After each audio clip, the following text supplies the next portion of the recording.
Bismillahirrahmanirrahim. Alhamdulillahilladzi hadana li hadza wa ma kunna linahtadiya laula an hadana Allah. Wa asyhadu an la ilaha illallah wahdahu la syarika lah iqraran bihi wa tauhidan. Wa asyhadu anna Muhammadan 'abduhu wa rasuluh.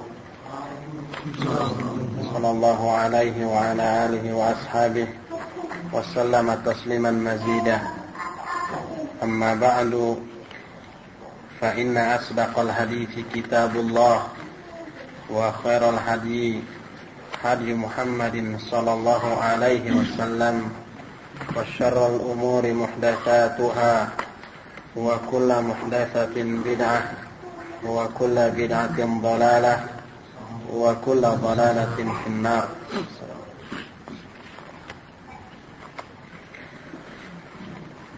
Ikhwati fillah, kita akan melanjutkan pembahasan fiqih dari kitab Bulughul Maram dengan syarah Tawdihul Ahkam, yang pada hari Jumat yang lalu kita sedang membahas hadis ke-123. Matan hadisnya sudah kita bahas, yaitu dari Ibnu Abbas radhiyallahu anhuma, dari Rasul SAW ketika beliau ditanya tentang seorang laki-laki yang menggauli istrinya ketika istrinya sedang haid. Kata Nabi SAW, yatasaddaqu bidinarin atau binisfi dinar. Dia harus bersedekah dengan 1 dinar atau dengan setengah dinar. Hadis ini takhrijnya sudah dijelaskan kemarin, dan Syekh Al-Albani rahimahullah pun menerangkan bahwa hadis ini sahih sebagaimana yang beliau terangkan dalam Irwaul Ghalil juz pertama halaman 217, hadisnya nomor 197 dari kitab ini. Faidah dari hadis ini sudah kita jelaskan kemarin, bahkan juga penjelasan medis tentang bahayanya menggauli istri yang sedang haid. Lalu kita sekarang akan bahas tentang ikhtilaf para ulama, apakah ini wajib ataukah tidak. Kata Syekh Al-Bassam, ikhtalafa al-ulama'u fi hukmi kafaratil wad'i fil haid. Para ulama telah ikhtilaf tentang hukum kafarat, hukum denda dalam menggauli istri yang sedang haid. Fa dhahaba al-Imam Ahmad ila wujubiha ala man wati'a fi farjil haid wa 'alaiha hiya aidan kafarah in tawa'athu. Imam Ahmad telah berpendapat bahwa hal itu wajib, kafarat itu wajib bagi laki-laki yang menggauli istrinya pada waktu haid. Kewajiban ini pun juga ditimpakan kepada wanita, kepada istri apabila istri pun berhasrat untuk bergaul ketika haid. Itu kata Imam Ahmad. Adapun kifarat dengan 1 dinar atau setengah dinar, ini disebut wajib mukhayyar berdasarkan bab ini. Mukhayyar itu boleh memilih antara 1 dinar atau setengah dinar berdasarkan hadis ini. Sedangkan 3 imam yang lainnya, Imam Abu Hanifah, Imam Malik, dan Imam Asy-Syafi'i, berpendapat tidak ada kifarat, baik bagi suami ataupun istri. Dan kata Imam At-Tirmidzi, ini merupakan pendapat ulama Amsar, ulama di beberapa negeri. Dan kata Ibnu Katsir rahimahullah, fayastaghfirullah, dia hanya harus istighfar. harus meminta ampun kepada Allah Subhanahu wa taala. Jadi ini termasuk ikhtilaf tentang wajib tidaknya membayar kifarat bagi suami istri yang berhubungan dalam keadaan haid. Lalu disebutkan wal aslu anna dhimmata bari'atun illa an taqumal hujjah. Adapun orang-orang zimmah, orang-orang yang kafir tetapi hidup di bawah kekuasaan pemerintah Islam, maka mereka bebas, tidak terkena dengan itu. Sedekah apa namanya? Denda kifarat. Harus 1 dinar atau setengah dinar, kecuali kalau ada hujjah. Salam. Qala Ibnu Abdul Bar, hujjatu man lam yujibil kafarah idtirabul hadis, wa anna dhimmah 'ala al-bara'ah hujjatu man lam yujibu ada masihatil hadis indahu. Mungkin nonnya mestinya ahsannya dibuang.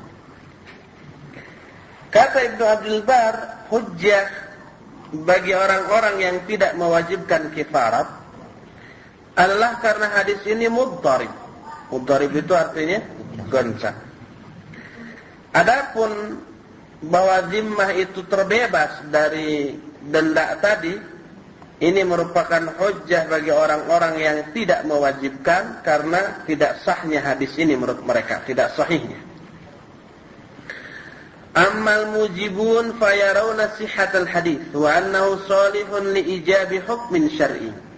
Adapun ulama-ulama yang mewajibkan, mereka berpendapat sahihnya hadis ini, dan hadis ini merupakan hadis yang sahih atau boleh atau layak untuk ditetapkan sebagai hukum syar'i. Dan hadis ini, kata Syekh Al-Bassam, dikuatkan oleh Imam Ahmad, dan beliau berpendapat untuk beramal dengan hadis ini, sebagaimana juga sekelompok ulama lainnya telah beramal dengan hadis ini. Kata Syekh Al-Albani, sanaduhu sahihun sahahu jama'atu minal mutaqaddimin wal mutaakhirin, wa akhrajahu ashabu sunan wal Baihaqi bi isnadin sahihin ala syartil Bukhari, wa sahahu al-Hakim wa wafaqahu adh-Dhahabi wa Ibnu Daqiq al-'Ind wa Ibnu Qayyim wallahu a'lam. Kata Syekh Al-Albani, hadis ini sahih sanadnya, disahihkan oleh sekelompok ulama baik mutaqaddimin ataupun mutaakhirin. Hadis ini pun dikeluarkan oleh ashabus sunan dan al-Baihaqi dengan sanad yang sahih menurut syarat Bukhari.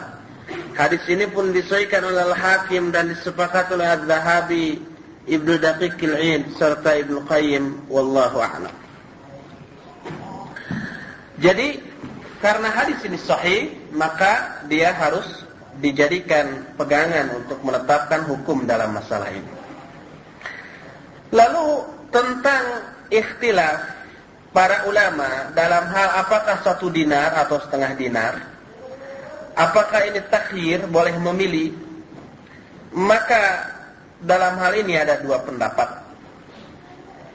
Pendapat pertama, qila ad-dinar awwalul haid wa nisfud dinar lil wad'i fi akhirih, wa yu'ayyidu hadha anna ad-dam fi awwali ayyamihi aghzaru wa ashaddu fi isabatil adha minhu fi akhirih. Pertama adalah denda 1 dinar itu kalau dilakukan di awal haid. Kalau di awal haid, baru hari pertama atau kedua, kemudian berhubungan, 1 dinar dendanya. Adapun setengah dinar itu kalau dilakukan di akhir, sudah hari ke-5, ke-6, hampir selesai tapi nggak sabar, kemudian melakukan, maka setengah dinar. Ini dikuatkan bahwa darah pada awal-awal hari-hari haid itu lebih melimpah, dan lebih dahsyat di dalam, lebih keras di dalam menimbulkan penyakit dibanding pada akhir masa-masa haid. Ini pendapat yang pertama tentang takhir tadi. Jadi kalau 1 dinar itu pada awal-awal haid, kalau setengah dinar pada akhir-akhir haid. Kedua, wa qila inna at-takhira baina ad-dinar wa nisfi ad-dinar ka takhiril musafir baina al-qasr wal itmam. Wa yamilu ila hadha Syekhul Islam Ibn Taimiyah.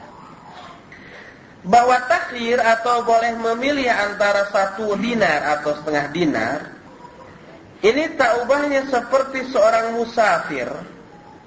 Orang yang bepergian boleh memilih antara qasar dengan tam. Tam itu tidak qasar, 4 rakaat.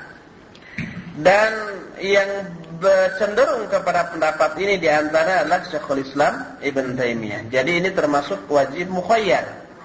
Wajib mukhayyar itu boleh memilih manapun di antara 2 pilihan itu tanpa harus memilih salah satu. Boleh salah satu di antaranya, tidak harus ini gitu. Yang lain tidak boleh, tidak begitu. Adapun kadar 1 dinar,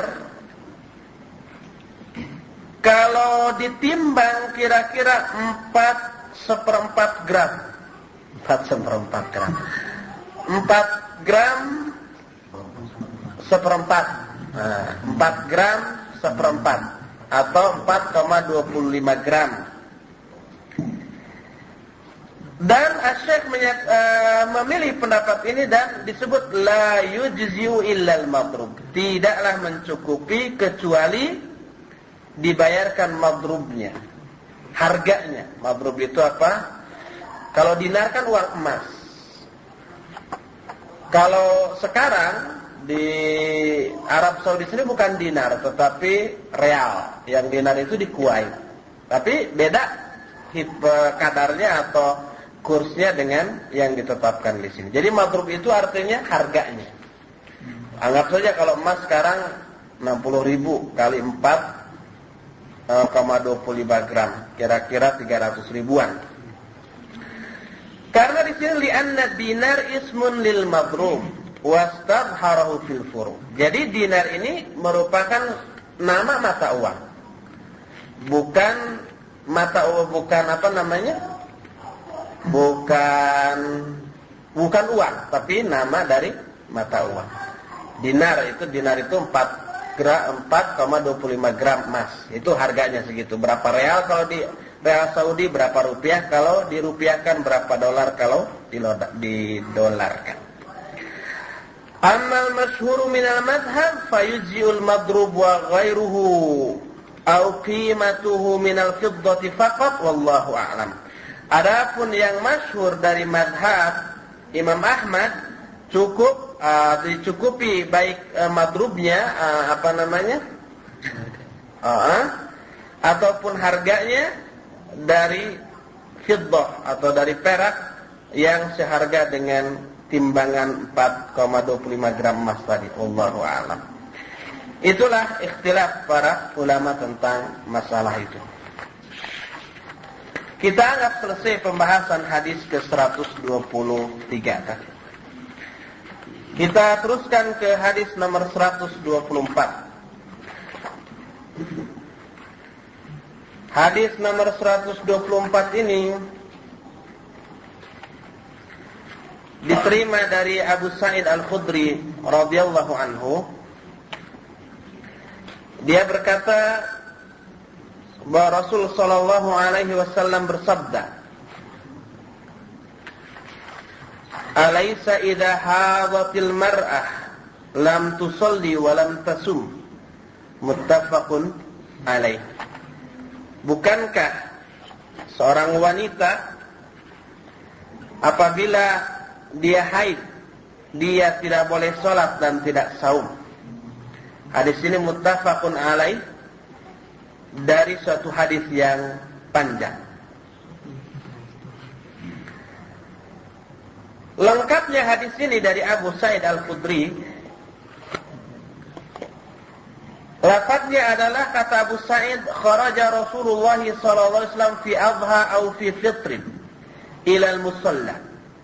Famarra 'ala an-nisa faqala ya ma'syar an-nisa tasaddaqna fa inni uritukunna aktsara ahli an-nar. Kata Abu Sa'id, Rasulullah SAW keluar dari rumah untuk sholat Idul Adha atau Idul Fitri. Beliau keluar ke musalla. Maksudnya musalla itu lapang, tanah lapang. Lalu beliau melewati para wanita, lalu beliau berkata, wahai kelompok wanita, bersedekahlah kalian, karena sungguhnya aku melihat kalian ini merupakan penghuni terbanyak dari ahli neraka, penghuni neraka yang terbanyak. Uridukunna. Iya. Itu seperti majhul. Iya, diperlihatkan kepadaku bahwa kalian ini, itu maksudnya. Tapi saya ambil terjemahan yang bakunya dalam bahasa Indonesia. Diperlihatkan kepadaku kalian ini sebanyak-banyak ahli neraka gitu.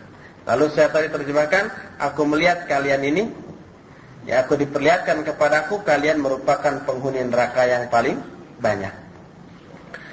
Faqulna wa bima ya Rasulullah? Maka para wanita bertanya, karena apa wahai Rasulullah? Lalu Rasulullah menjawab, tukfirnal la'an wa takfurnal ashir ma ra'aitu min naqisati aqlin wa dinin adhaba li lubbir rajul al-hazim min ihdakunna. Kenapa demikian wahai Rasulullah? Kata Rasulullah, karena kalian terlalu banyak melaknat. Dalam riwayat lain disebutkan tukfirna syakwah, kalian terlalu banyak mengeluh. Wa takfurnal ashir, dan kalian banyak kufur kepada ashir. Ashir maksudnya suami atau bu'lun. Takfurnal bu'a dalam riwayat lain. Kalian terlalu banyak kufur kepada suami. Aku tidaklah melihat manusia yang kurang akal dan kurang dinnya dibandingkan dengan laki-laki daripada kalian. Qulna, para wanita bertanya, wa ma nuqsanu dinina wa aqlina ya Rasulullah? Apa bukti atau tanda atau mengapa disebut bahwa din kami dan akal kami kurang wahai Rasulullah? Lalu Rasulullah menjawab, alaisa syahadatul mar'ah mithla nisfi syahadatir rajul? Bukankah persaksian seorang wanita sama dengan setengah persaksian laki-laki? Qulna, para wanita menjawab, bala, benar. Qala fadzalika min nuqsani aqliha, dan ini merupakan bukti kurangnya akal mereka. Jadi akal wanita itu dianggap setengah dari akal ikhwan. Lalu kata Nabi SAW, alaysa idha hadat lam tusalli wa lam tasum? Dan bukankah apabila wanita itu haid, dia tidak sholat dan tidak saum? Qulna bala. Mereka menjawab, betul ya Rasulullah. Fadzalika min nuqsani diniha, itu merupakan bukti kurangnya agama mereka. Nah, ini hadis panjangnya, lengkapnya hadis ini riwayat Imam Bukhari dan Imam Muslim. Selain Abu Sa'id Al-Khudri, ada sahabat lain yang meriwayatkan, yaitu Abdullah bin Umar radhiyallahu anhuma. Rasulullah SAW menyatakan dengan lafaz yang berbeda.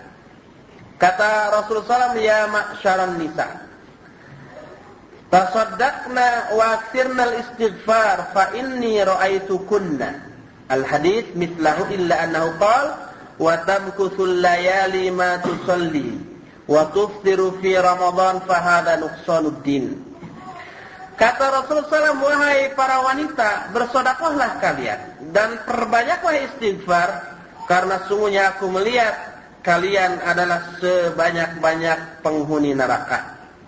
Lalu di akhirnya Rasulullah SAW menyatakan, kalian tinggal tidak sholat selama beberapa malam, dan kalian berbuka di bulan Ramadan selama beberapa hari, dan ini merupakan tanda kurangnya agama kalian. Hadis ini riwayat Imam Muslim, Abu Daud dan Ahmad dengan sanad yang sahih. Itulah lengkapnya hadis yang kita sedang bahas ini. Dari hadis ini bisa kita ambil beberapa faedah. Pertama, tahrimus shalah 'alal haid wa 'adamu sihhatiha minha law shallatha wa laysa 'alaiha qada'u ayyami haidiha ba'da tuhri. Pertama, haramnya salat bagi wanita yang haid dan tidak sah apabila wanita itu salat, dan tidak ada qada selama masa haidnya setelah mereka suci. Ini yang pertama, haram bagi mereka salat. Kedua, tahrimus siyam 'alal haid walakin tuqda qadra ma aftaratu ayyama haidiha. Kedua, haramnya saum bagi wanita yang haid, tetapi wajib diqadha selama dia berbuka pada waktu hari-hari haidnya. Jadi dua ibadah ini adalah haram, baik salat maupun saum bagi wanita yang sedang haid.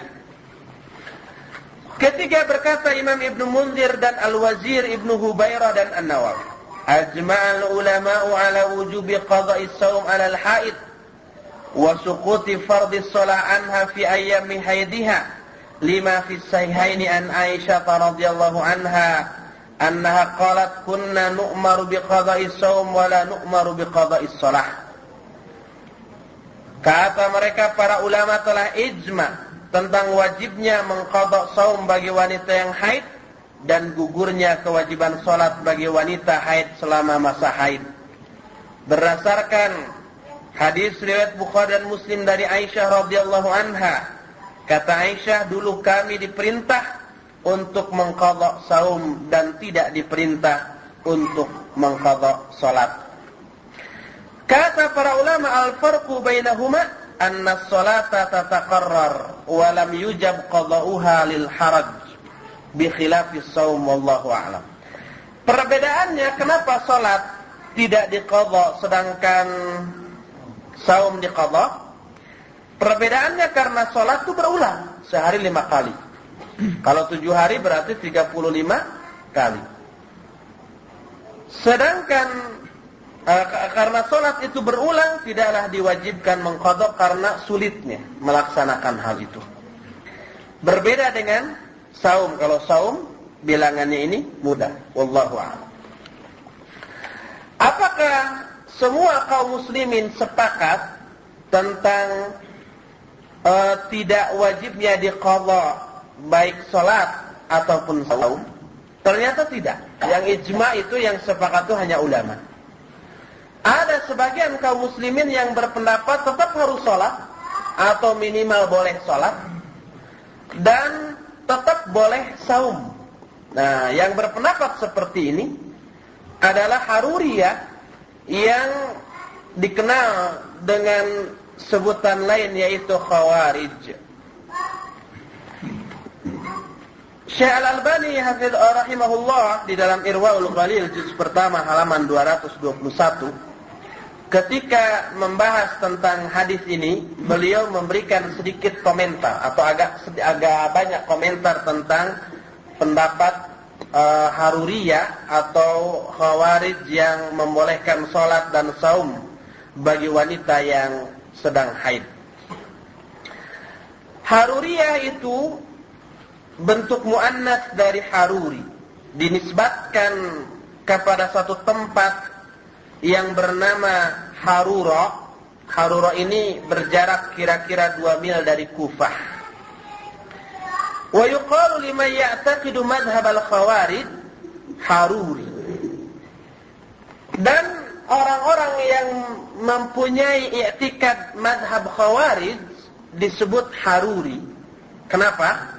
Lianna awwala firqatin minhum kharaju an ala Ali radhiyallahu anhu bil baldatil madhkurah fastaharu bin nisbati ilaiha. Karena kelompok yang pertama memerangi Ali radhiyallahu an itu keluar dari negeri ini, dari negeri yang namanya Harura tadi. Maka terkenalah mereka itu dengan sebutan Haruriyin atau Haruriyat kalau wanita-wanitanya. Asalnya berasal dari tempat. Kemudian karena tempat itu merupakan markasnya orang-orang Khawarij, maka Khawarij itu sering disebut dengan Haruriyin. Seperti Degolan gitulah. Orang-orang yang berpaham ke sana disebut Prodeg atau Degolaniun. Pahamnya Ja'fariyah. Dinisbatkan kepada Ja'far Umar Talib, hadallahu wa iyyah wa ahlaka manhajahum. Dan disebutkan wa min usulihi muttafaqi 'alaiha bainahumul akhdhu bima dalla 'alaihi al-Qur'an wa radda ma zada 'alaihi min al-hadits mutlaqan. Walihada istahamat Aisyah Mu'adzah istifhama inkarin kada Fathul Bari. Di antara pokok-pokok pemikiran yang disepakati di kalangan Khawarij adalah mereka itu berdalil dengan dalil yang umum, baik ayat ataupun hadis, kemudian ditujukan kepada kasus khusus. Kadang-kadang hadis pun ditolak. Oleh karena itu, dalam hadis yang menceritakan tentang seorang wanita namanya Mu'adzah, disebutkan Mu'adzah sa'alat Aisyah radhiyallahu anha, ma balul haid taqdis shaum wa la taqdis shalah. Kata Mu'adzah, kenapa wanita yang haid itu harus mengqadha shaum tapi tidak harus mengqadha shalah? Apa bedanya? Kata Aisyah, kana yusibuna dzalika ma'a Rasulillah sallallahu alaihi wasallam. Fa nu'mar bi qadha'is shaum wa la nu'mar bi qadha'is shalah.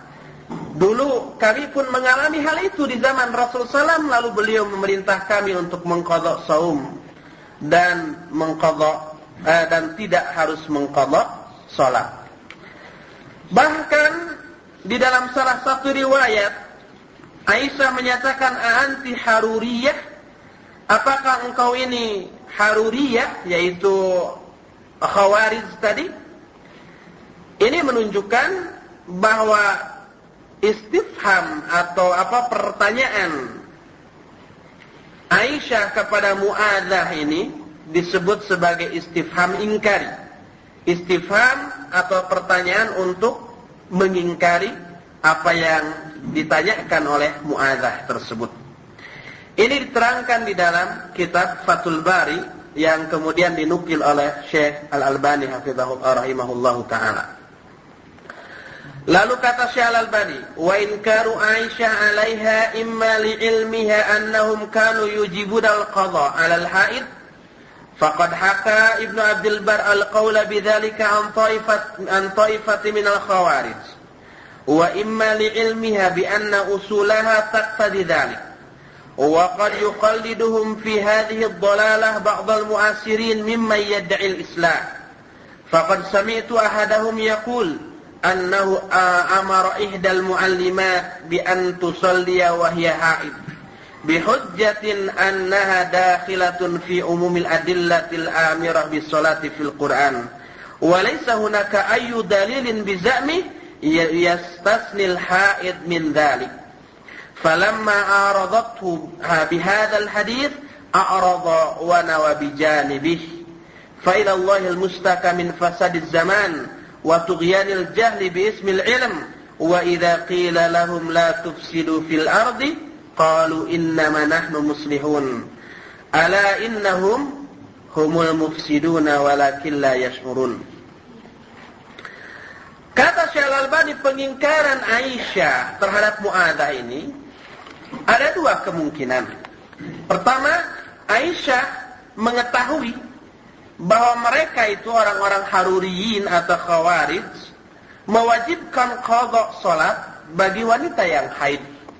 Sehingga ketika Mu'adzah menanyakan kenapa wanita yang haid harus mengqadha shaum tapi salat tidak diqadha, ini menunjukkan bahwa mereka itu harus diqadha dua-duanya, ya salat, ya juga saum. Ini dihikayatkan Imam Ibnu Abdul Bar tentang pendapat sekelompok Khawarij yang memang berpendapat demikian. Jadi sholat pun harus diqadha kata mereka. Wa imma, atau kemungkinan kedua, li ilmiha bi anna usulahum taqtadi dzalik. Atau yang kedua, bahwa Aisyah mengetahui bahwa di antara usul-usul, pokok-pokok kepikiran mereka adalah membolehkan wanita yang sedang haid melakukan saum. Dalilnya adalah Al-Quran. Al-Quran menyatakan, yas'alunaka 'anil mahid, qul huwa adha. Mereka bertanya kepada tentang haid. Katakan haid itu adha. Adha itu penyakit. Kullu, kata mereka ini, kullu man asabahul adha fahuwa marid. Setiap orang yang terkena adha berarti dia sakit. Dan dalam Al-Quran disebutkan wa in kuntum wa in faman kana minkum maridhan aw ala safarin fa iddatun min ayyamin ukhra.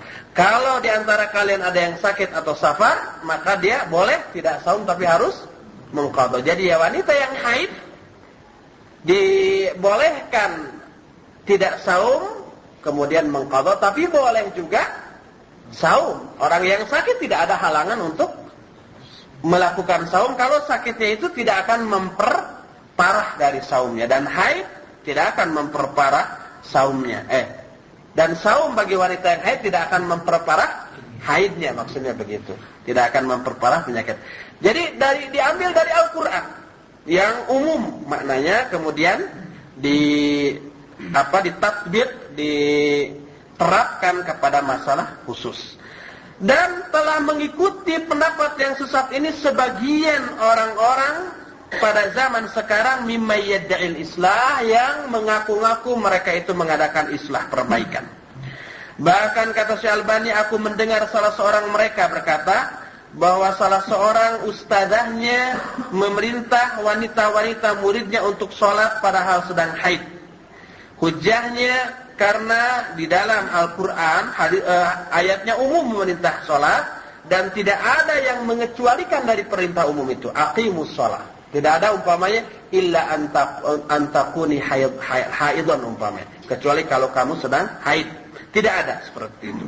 Jadi diambil dari hadis atau ayat yang umum. Maka falamma aradathu hadzal hadis, ketika disodorkan hadis ini bahwa wanita yang haid atau yang sholat tidak boleh wanita yang haid tidak boleh sholat dan tidak boleh saum, a'rada wa na'a bijanibi. Mereka berpaling. Mereka menolak hadis yang menjelaskan itu karena sudah ada umum. Walaupun hatinya menerima hadis ini, tapi sudah kepalang memfatwakan boleh saum dan boleh sholat ketika haid. Maka kata Syekh Albani, Allah lah maha penari atau tempat penumpahan segala macam keluhan dari rusaknya zaman dan berlebih-lebihannya kebodohan atas nama ilmu. Lalu Syekh Albani mengutip satu ayat, wa idza qila lahum la tufsidu fil ardh qalu innama nahnu muslihun. Bila dikatakan kepada mereka, jangan kalian mengadakan kerusakan di muka bumi, mereka berkata, kami hanya mengadakan perbaikan. Ala innahum humul mufsiduna walakin la yash'urun. Ingatlah, merekalah yang mengadakan kerusakan, akan tetapi mereka tidak menyadarinya. Jadi Haruri atau Khawarij berpendapat bolehnya wanita yang haid melakukan sholat, bahkan juga melakukan saum. Bahkan harus diqadha kalau ditinggalkan baik saumnya ataupun sholatnya. Di sini ada beberapa poin yang diterangkan oleh Syekh Al-Bassam, yang ini pernah kita bahas beserta bantahannya, dan memang bantahannya pun harus dikemukakan. Tapi ingin saya kemukakan karena ini pembahasan ilmiah. Kata Syekh Al-Bassam, al-haid mamnu'atun min ibadatin ukhar. Wanita yang haid terlarang juga dari ibadah lain. Jadi ya tadi hadis ini menjelaskan wanita yang haid dilarang dua ibadah, yaitu sholat dan saum. Selain sholat dan saum ada ibadah yang dilarang bagi wanita yang haid. Pertama, mana'aha min dukhulil masjid li hadits la uhillul masjida li haidin wala junubin. Bahwa haid itu melarang wanita dari masuk masjid. Berdasarkan hadis, aku tidak halalkan masjid untuk wanita yang haid ataupun yang junub. Tapi ini sudah kita bahas hadisnya dhaif. Takrid tentang dhaifnya hadis ini sudah kita bahas. Dan syarahnya juga sudah kita bahas, yang kesimpulannya karena tidak ada hadis yang sahih yang melarang wanita masuk haid ataupun yang junub wanita haid masuk masjid atau yang junub masuk masjid, tidak ada hadis yang sahih, maka tidak ada larangan untuk itu, sehingga dibolehkan bagi wanita yang haid ataupun yang junub untuk masuk menetap di dalam masjid. Kedua, wala yasihu an tatuf li hadits at-tawaf bil baiti salatun. Nah, kalau yang dua ini benar. Tidak sah wanita yang haid ini tawaf. Berdasarkan hadis, tawaf itu adalah salat di Baitullah, salat di Ka'bah. Perbedaan antara tawaf dengan salat hanya satu, yaitu boleh bicara.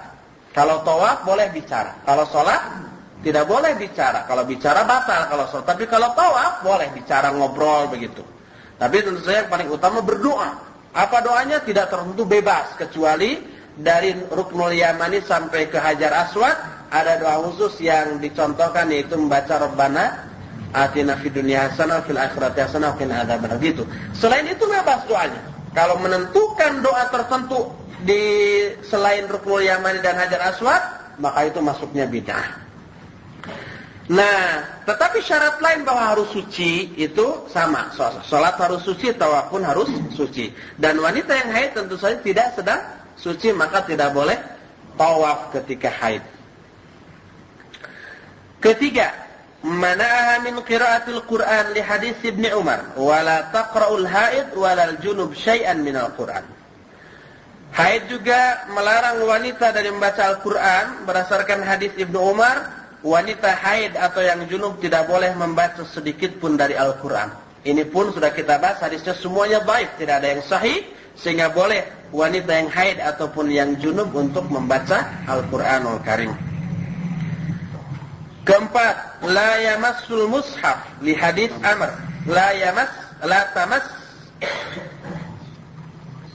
la tamassul mushafa li hadis Amr bin Hazm, wala tamassul mushaf illa tahir.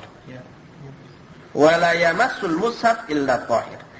Wanita yang haid pun tidak boleh memegang mushaf berdasarkan hadis Amr bin Hazim, yaitu tidaklah menyentuh mushaf kecuali wanita orang yang suci. Ini pun sudah kita bahas, hadisnya pun baik, tidak ada yang sahih, sehingga boleh yang haid ataupun yang junub untuk memegang dan membaca Al-Quranul Karim. Jadi di antara 4 yang dilarang ini, 1 yang disepakati yaitu tidak boleh tawaf, sedangkan yang 3 yang lainnya karena tidak adanya hadis yang sahih maka diperbolehkan. Di sini ada faedah lain tentang bolehnya wanita yang haid membaca Al-Quran dan menyentuh mushaf dalam rangka mengajar atau belajar, bagi orang-orang yang mengharamkan menyentuh dan membaca Al-Quran ketika haid. Tapi ketika belajar atau mengajar boleh, kata mereka. Tapi kita sudah bahas, karena tidak ada hadis yang sahih, maka ini tidak perlu dibahas. Jadi boleh, baik yang sedang belajar, yang mengajar, ataupun yang tidak sedang belajar atau mengajar, diperbolehkan untuk memegang mushaf. Selesai sudah pembahasan hadis ke-124. Kita teruskan ke hadis 125. Wa an Aisyah radhiyallahu anha qalat lamma ji'na sarif hidd faqala an-nabiy sallallahu alaihi wasallam if'ali ma yaf'alul hajj ghaira alla tatufi bil bait hatta tathuri. Kata Aisyah radhiyallahu anha, ketika kami tiba di satu tempat yang namanya Sarif. Sarif ini satu lembah yang cukup jauh dari batasan ihram, miqat, dari arah Tan'im kira-kira 10 kilometer dari sana, dari Masjidil Haram ke arah Tan'im, atau dari Tan'im itu 10 km, atau dari Masjidil Haram ini kira-kira 18 km. Ini satu lembah antara Mekah dan lembah Al-Jamum. Ini namanya Sarif. Kata Aisyah, ketika kami tiba di Sarif, aku haid, mau haji nih. Sebelum tiba di miqat, aku sudah haid. Kata Nabi SAW, lakukan olehmu semua yang dilakukan oleh orang yang sedang haji, kecuali kamu tidak tawaf di Baitullah sampai kamu suci. Hadis ini muttafaqun alaih, Bukhari dan Muslim, dari hadis yang panjang. Dari hadis ini kita ambil beberapa faedah. Pertama, kanat Aisyatu muhrimatan bil umrah mutamatti'ah biha ilal hajj, wa dhalika fi hajjatil wada, fa asabaha al haid bisarif wadun yab'unu anil masjidil haram bi 18 kilometer tariqul Madinah Makkah. Aisyah dulu ketika ihram dengan melakukan umrah atau haji tamattu, mendahulukan umrah daripada haji, dan pada umrahnya dilakukan pada bulan haji. Dan ini terjadi pada waktu haji wada. Haji wada itu haji terakhir, haji perpisahan. Maka ketika itu dia mengalami haid di Sarif, sebuah lembah yang jauh dari Masjidil Haram, kira-kira 18 km dari Madinah ke Mekah. Kedua, fa'adkhalat hajjaha ala umratiha wa sarat qarinatan li'annaha la tatamakkan min tawafil umrah wa tahallul minha min ajli haidatiha. Lalu karena kasus itu Aisyah memasukkan haji ke umrahnya, maka jadilah haji yang dilakukannya haji qiran. Tadinya haji tamattu, nah karena haid jadi haji qiran. Jadi umrah dan hajinya itu bersamaan. Karena dia tidak mungkin melakukan tawaf umrah dan tahallul karena haid. Karena haid dia nggak mungkin umrah, nggak mungkin tawaf gitu. Sehingga umrahnya nanti bersamaan dengan haji. Maka ini yang disebut dengan haji qiran. Ada 3 macam pelaksana haji, yaitu haji tamattu, haji qiran, dan haji ifrad. 3. Jawazu ityanil haid bi jami'i syairil hajj min al-wuquf bi Arafah wal mabit bi Muzdalifah wa ramyil jumar wal mabit bi Minna was-sa'i baina Safa wal Marwa law sabaqa an tafat qabla al-haid wa sihhatu dzalika minha hadits haitsu la yustaratu laha taharah wa huwa ijma'. Orang yang haid, wanita yang haid boleh melakukan semua pekerjaan-pekerjaan haji berupa wukuf di Arafah. Itu tidak disyaratkan harus suci, boleh yang haid pun ikut wukuf di Arafah. Kemudian mabit di Muzdalifah, wukuf di Arafah pada tanggal 9-nya, dari zuhur sampai maghrib. Kemudian mabit di Muzdalifah pada malam 9 tanggal 10, mabit. Mabit itu artinya bermalam atau meninggal di Muzdalifah. Bermalam, bukan meninggal dalam arti mati. Meninggal, tinggal di Muzdalifah pada malam 10. Kemudian melempar jumrah pada tanggal 10-nya. Kemudian mabit di Mina, tinggal di Mina mulai tanggal 10 sampai tanggal 13 kalau mau mengambil nafar tsani, atau tanggal 12 kalau mau mengambil nafar awal. Tinggal di Mina. Itu tidak perlu suci. Kemudian juga sa'i antara Safa dan Marwah, boleh. Walaupun sekarang Safa Marwah ini satu bangunan, satu atap dengan Masjidil Haram, tapi itu di luar Masjidil Haram. Dan ada pintu masuk khusus dari luar tanpa harus masuk ke Masjidil Haram dulu, tapi langsung ada pintu masuk ke Safa dari luar. Sehingga itu dianggap di luar masjid. Jadi semua ibadah-ibadah haji itu boleh dilakukan oleh wanita yang haid karena semua itu tidak disyaratkan harus suci.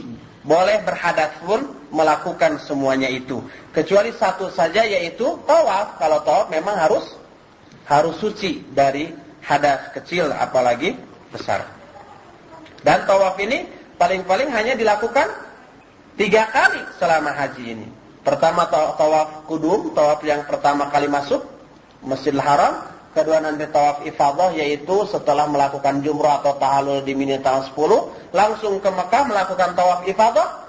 Dan yang ketiga nanti tawaf wada, yaitu tawaf perpisahan ketika kita tinggal di Mekah, terus pas mau pulang dari Mekah atau pergi dari Mekah kemana, baik ke Madinah atau langsung pulang ke negeri masing-masing, harus melakukan dulu tawaf wada, yang disebut dengan tawaf wada atau tawaf perpisahan, tawaf akhir.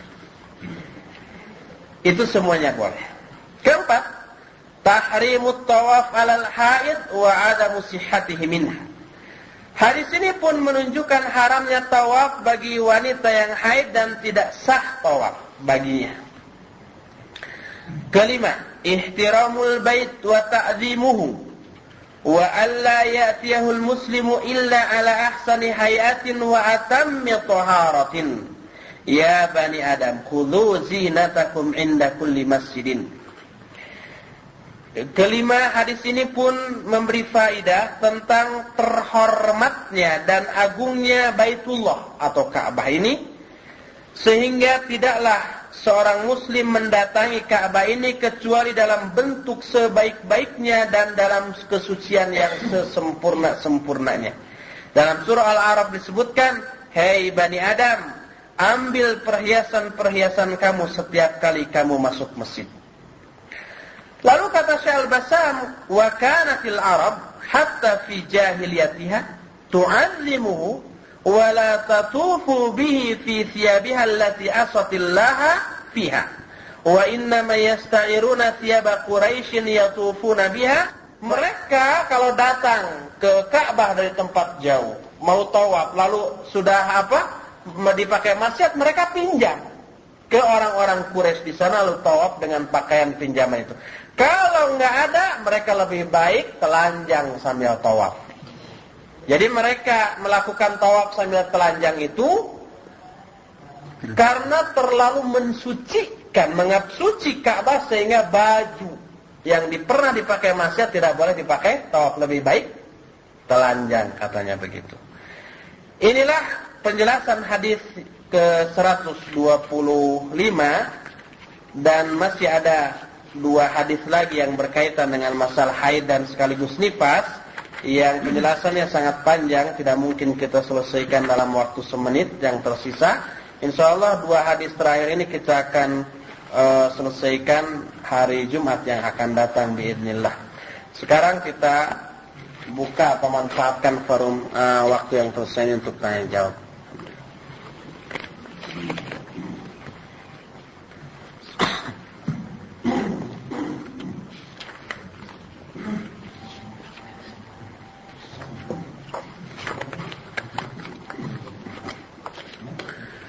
Apakah boleh kita berdoa dari berkahnya surat Al-Fatihah seperti begini?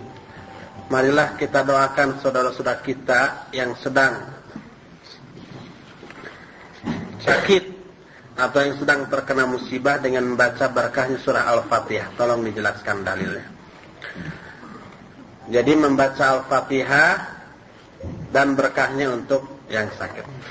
Yang ada pembicaraan di kalangan para ulama adalah menghadiahkan pahala bacaan kita kepada orang lain yang sudah meninggal. Kedua, yang ada pun adalah meruqyah atau menjampe orang yang sakit dengan bacaan-bacaan Al-Quran, termasuk diantaranya adalah Al-Fatihah. Itu ada pembicaraan para ulama, dan ini sudah pernah dan sering kita jelaskan. Meruqyah orang yang sakit dengan bacaan Al-Quran adalah boleh, berdasarkan nas hadis yang diriwayatkan Imam Bukhari tentang salah satu fadilah Al-Fatihah, ketika ada sahabat yang bepergian lalu lapar, minta makanan ke penduduk setempat, nggak dikasih, lalu anak kepala dusun itu sakit, lalu minta tolong kepada sahabat itu. Kata sahabat, boleh asal saya minta kambing. Lalu dibacakan Al-Fatihah, sembuh. Gimana? Tidak mensyaratkan asal dikasih kambing. Kami cuma atas kebijakan kami sembuh terus dikasih kambing. Tidak disyaratkan karena itu. Enggak, dia meminta imbalan dari itunya. Mensyaratkan ya. Beda riwayat, mungkin ada beda riwayat, tapi ada riwayat yang mensyaratkan meminta imbalan itu. Lalu sembuh, kemudian diberi, lalu dibawa kepada Rasulullah. Kata Rasulullah, "Wa ma adraka ma annaha ruqyah." Dari mana kamu tahu bahwa ini adalah ruqyah? Ruqyah itu adalah jampe. Adapun kalau dengan marilah kita doakan saudara kita yang sedang sakit atau yang sedang terkena musibah dengan berkah surah Al-Fatihah. Ini bukan dengan berkahnya, tapi dengan bacaannya, dan orang yang sakitnya ada, tidak dari jauh sana. Tidak orang yang sakitnya di Jakarta, kita doakannya dari sini, kemudian sifatnya massal, mau sholat Jumat lagi ya sudah bid'ah 2 kali kalau begitu. Ya mau khutbahnya ada pengumuman, ada doa segala macam, itu bid'ah, nggak boleh. Nah, kemudian perbuatan itunya sendiri merupakan suatu kebid'ahan. Bagaimana hukumnya menggunakan tasbih sebagai alat hitung dalam berzikir? Ini pun dijelaskan oleh Syekh Ali Hasan Al-Athari dalam Ilmu Ushul Bidah. Ini termasuk juga bid'ah. Pernah ini terjadi di zaman Abdullah bin Mas'ud, tetapi dengan menghitung batu, bukan tasbih. Umpamanya, ayo baca sekian kali takbir, istighfar, lalu diingkari oleh Abdullah bin Mas'ud. Kata mereka, ma'aradna illal khair. Kita tidak bermaksud apa-apa kecuali ingin kebaikan. Kata Abdullah bin Mas'ud, kam min muridil khair la yusibah. Sangat banyak orang menginginkan kebaikan tetapi tidak memperolehnya. Karena apa? Cara memperolehnya dengan cara yang batil, dengan cara yang tidak dicontohkan oleh Rasulullah SAW, termasuk tasbih. Kemudian disunnahkan berzikir itu dengan jari-jari tangan dan tangan kanan saja, tidak tangan kiri. Dan itu nanti akan menjadi saksi di akhirat. Bolehkah bekerja di bank Islam yang membolehkan asuransi Islami? Tidak ada asuransi Islami. Yang ada adalah asuransi yang diaku-aku sebagai Islami, padahal tidak. Dan itu tidak boleh hukumnya. Pada faedah hadis yang ke-124 ini, salah satunya haramnya bagi wanita haid untuk sholat dan tidak mengqadha sholat. Bagaimana dengan keterangan yang dulu yang pernah Anda dengar, kalau Anda tidak salah, kalau kita bersuci dari haid setelah asar, maka kita juga melaksanakan sholat zuhur pada waktu asar. Bukankah itu mengqadha sholat zuhur dengan asar? Itu bagaimana?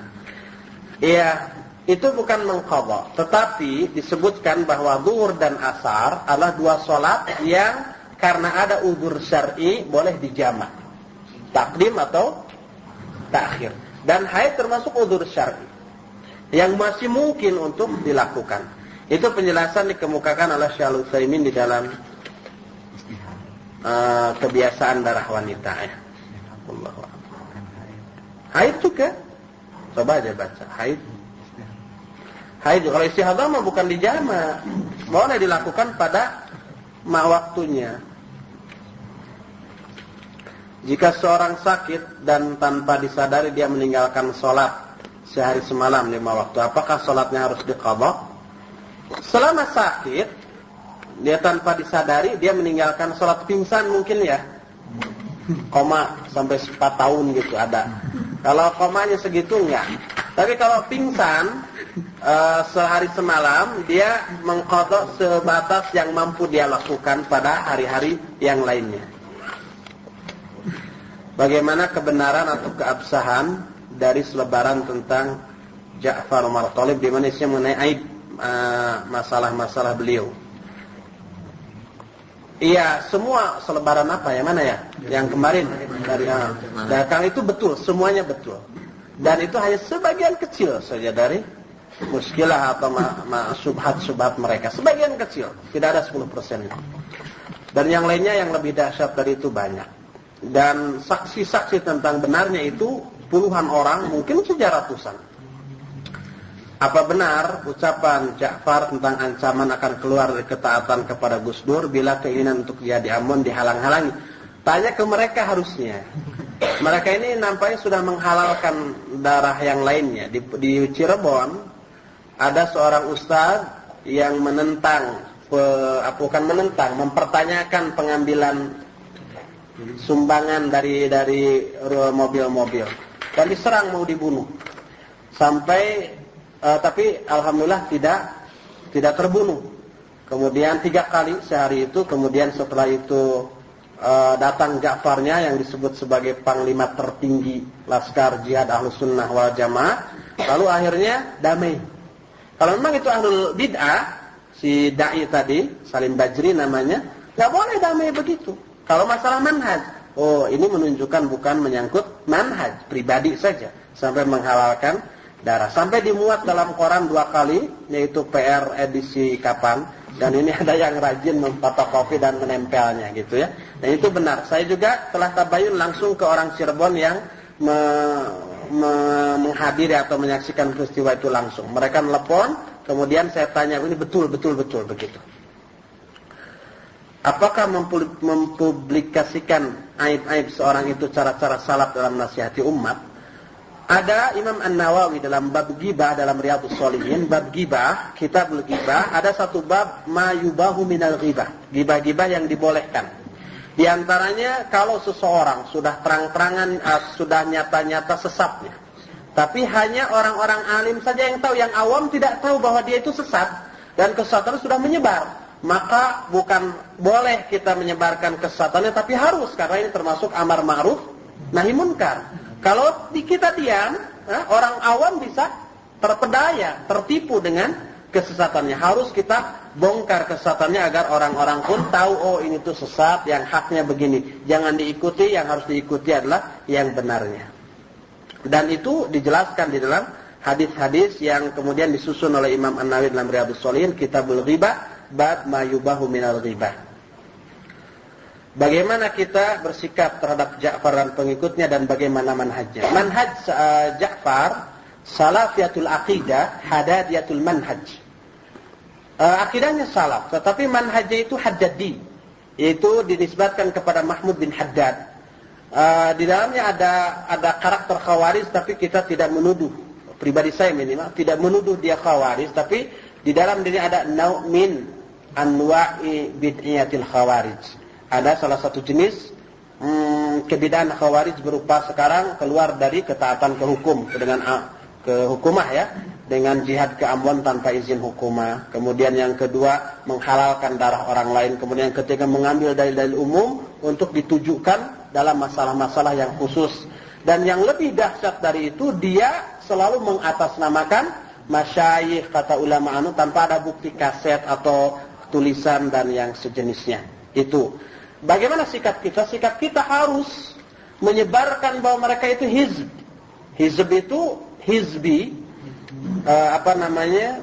golongan, semacam harokah seperti itu. Dulu Ja'fari dalam majalah salafinya dikatakan ciri khas Sururi meninggalkan kajian tauhid dan terlalu aktif di bidang politik. Sekarang mereka begitu, persis sekali kena dengan tuduhannya sendiri. Yaitu Sururi itu ta'awun dengan hizbiyin dalam segala. Sekarang mereka ta'awun juga dalam hal penggalangan dana, dalam hal pergi ke Ambon. Malah saya dengar kemarin ini katanya dia sudah meminta kerjasama dengan Darut Tauhid untuk menggabungkan sumbangan. Sahih, ya betul sahih. Memang saya dengar, bukan hanya saya, tapi yang lain-lainnya. Dan ini dari orang mereka ini sendiri. Tapi Darut Tauhidnya tidak mau. Kita menuduh Sururi hizbi karena berteman dengan Muhammad Khalaf, mereka ta'awunnya sudah tatbiqi, sudah real, sudah terrealisir, sudah nyata-nyata. Allah. Manhajnya bukan manhaj salaf, tidak salaf. Dari mana ukuran budaya akidah salaf? Sedangkan kita lihat dia sendiri sudah jauh dari apa yang dilakukan salaf. Kita dari segi akidah tidak melihat penyimpangan yang mereka lakukan di bidang akidah. Akidahnya dalam masalah tauhid rububiyah, uluhiyah, asma wa sifat benar. Tapi manhaj dakwahnya ini yang menyimpang. Manhaj dakwahnya. Manhajnya haddadi tadi, yang mutasyaddid di dalam hal-hal seperti itu. Ada juga sifat-sifat khawarijnya, tetapi dengan seperti ini tidak berarti mereka otomatis khawarij, ya, tidak. Gimana? Ada yang menyimpang akhirnya gimana? Dari segi rubiyah tadi itu dengan adanya politik segala macam, adanya siaga itu, apakah itu sudah? Enggak, tidak berkaitan dengan masalah tauhid itu. Dengan berpolitik tidak berkaitan dengan masalah tauhid. Hanya berkaitan dengan masalah manhaj. Apa tadi? Akidah yang menyimpang dari segi apa? Nah, yang mana? Boleh. Jika dia mengomentari tentang kesesatan Imam Hanafi, dia mengatakan bahwasanya di antara kesesatan Hanafi adalah dia terpengaruh oleh Murji'ah, yaitu tidak mengkafirkan seseorang kecuali setelah jumhur dalam syar'i. Padahal ketika Syai'an ditanya begitu di kitab Kisahnya Syarh Sunnah, ini adalah akidah Sunnah, bahwa seseorang tidak bisa dikafirkan kecuali setelah jumhur. Gitu. Ada juga katanya, wallahu a'lam. Ada juga penyimpangan di bidang akidahnya. Bas intinya hizbi aja, mereka hizbi. Jadi tahdzir Ja'far kepada duat salafiyin adalah tahdzir seorang hizbi terhadap duat salafiyin. Gitu. Wallahu a'lam. Jadi juga faedah dari hadis 124. Kita tadi mengatakan bahwasanya hadis tentang tidak boleh menjadi mushaf atau dhaif semuanya. Tapi di halaman ini hadis 171 diterangkan bahwasanya hadis tentang itu sahih, ada lebar bahasanya. Gimana itu? Yang kedua, ya, pertama hadis tentang menyentuh Al-Quran itu semuanya dhaif. Tapi di Bulughul Maram ini hadis nomor 71 disebut hadis ini sahih dengan panjang lebar penjelasannya. Ini hadis yang disahihkan ini maksudnya sahih menurut Syekh Al-Bassam. Tetapi Syekh Al-Albani membantah ini dengan penjelasan yang jauh lebih rinci dari ini dalam kitab Irwaul Ghalil. Juz yang pertama, hadisnya halaman berapa sih? Yang pernah saya ungkapkan lah, pokoknya nggak ada hadis yang sahih. Ya, itu semua nggak datang. Udah. Nah, dengar aja kasetnya.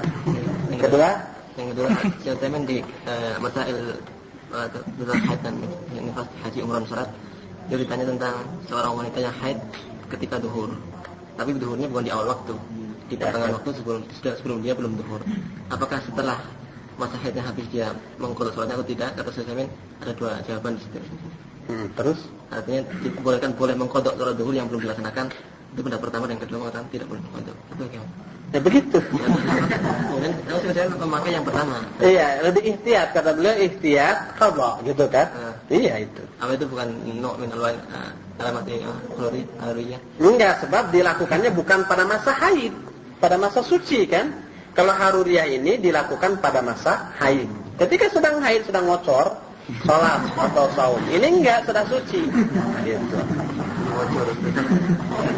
Ya, ada beberapa yang kemarin tentang masalahnya kadroh dan saum. Itu tentang saum. Itu kan ya kalau yang kadroh itu kan darah yang darah yang keluar setelah masa haid itu kan. Iya. Kan itu apakah perlakuannya tidak istihadhah, artinya mandi kan itu kan zuhur dan asar sekali, maghrib dan isya sekali, dan sebelum subuh sekali. Apakah begitu perlakuannya? Enggak, bukan istihadhah. Sufrah itu warna merah ke putih-putihan gitu ya, ke kuning-kuningan seperti kuning emas. Itu tidak dianggap istihadhah, tidak sama sekali. Karena apa? Karena bukan darah. Makanya dikatakan kami nukunan la na'uddu as-sufrah wal qudrah syai'an ba'da tuhri. Tidak dianggap apa-apa sama sekali. Tidak dianggap istihadhah, tidak dianggap haid. Yang jelas suci harus sholat saja. Gitu. Baik, sudah sampai sini saja dulu. Insyaallah besok kita akan membahas kitab Fathul Majid seperti biasa, dan ahadnya juga Riyadhus Shalihin.